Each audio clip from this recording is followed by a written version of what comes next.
Assalamualaikum, saya Farisa Amelia dari Prodi S1 Farmasi kelas B dengan nomor induk mahasiswa 101200066. Hari ini saya akan meresum materi mengenai mata untuk memenuhi tugas anatomi dan fisiologi manusia.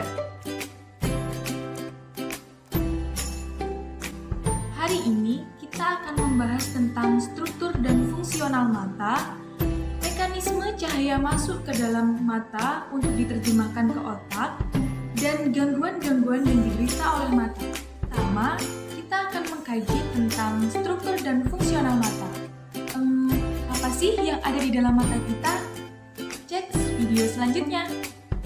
Bagian mata yang pertama adalah kornea. Bagian depan mata ditutupi oleh membran bulat transparan. Cahaya masuk ke mata melalui kornea.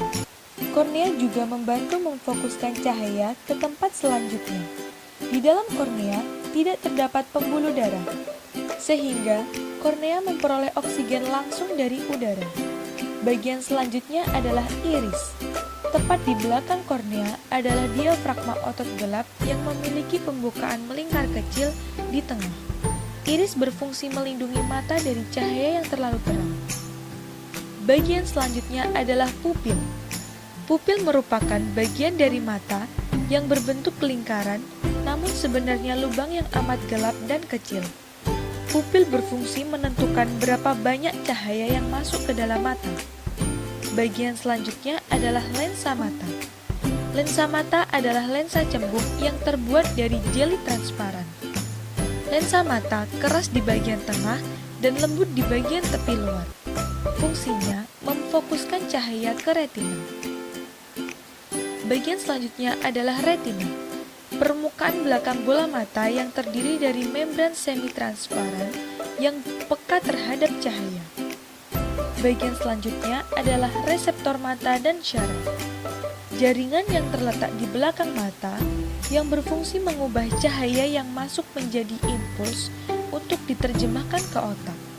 Di dalam reseptor mata terdapat dua sel, yaitu sel kerucut dan sel batang. Titik buta. Ini adalah titik di mana syaraf optik memasuki mata dan tidak peka terhadap cahaya. Wah, itu tadi ya struktur dan fungsional mata. Lalu bagaimana mekanisme cahaya masuk ke dalam mata untuk diterjemahkan ke otak? Penasaran?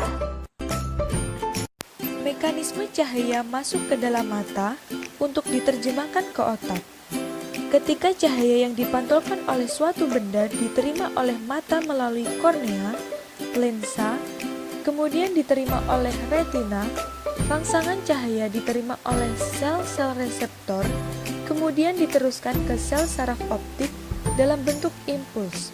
Kemudian rangsangan diterima ke otak untuk diterjemahkan sehingga mata dapat melihat. Ketika mata melihat suatu benda, retina akan membentuk bayangan terbalik. Ukurannya lebih kecil daripada benda yang sebenarnya. Impuls saraf dan retina dikirim melalui saraf optik ke pusat saraf penglihatan di otak. Kemudian otak mengubah ukuran yang sebenarnya dan tidak terbalik. Teman-teman, adakah yang seperti saya menderita rabun jauh? Saya penasaran kira-kira apa yang terjadi dengan mata jika manusia menderita rabun jauh atau rabun dekat, bahkan buta warna? Rabun jauh. Ketika lensa memfokuskan cahaya menjadi satu titik, kemudian cahaya jatuh sedikit di depan retina, ini karena ketika bola mata sedikit terlalu panjang. Rabun dekat. Ketika lensa memfokuskan cahaya yang kemudian jatuh di belakang mata, karena bola mata terlalu pendek.